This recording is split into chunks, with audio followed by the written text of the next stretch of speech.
हसास इदारे के शहीद अफसरान की नमाज जनाजा अदा कर दी गई। नवीद सादिक और नासिर अब्बास शहीद की नमाज जनाजा मुल्तान, खानेवाल और लाहौर में अदा की गई।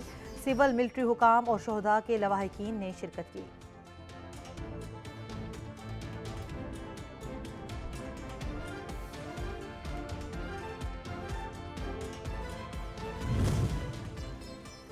पीटीआई ने वाइट पेपर्स में गुमराह कुन अदादोशुमार पेश किए, कौम को गुमराह करने की कोशिश की। वजीर खजाना इसहाक डार कहते हैं नून लीग के गुज़श्ता दौर में मीशत तेजी से तरक्की कर रही थी, माशी शरह नमू 6.5% थी। पीटीआई के दौर में मालियाती खिसारा उरूज पर पहुंचा।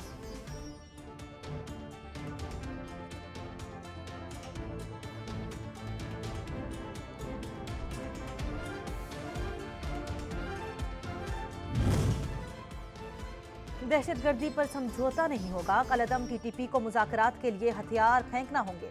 वज़ीर दाखिला अराना सनाउल्लाह ने वाज़ेह कर दिया, कहते हैं पुलिस और कानून नाफिज करने वाले इदारों की कारकर्दगी बेहतरीन है, शोहदा की फैमिलीज को तनहा नहीं छोड़ेंगे।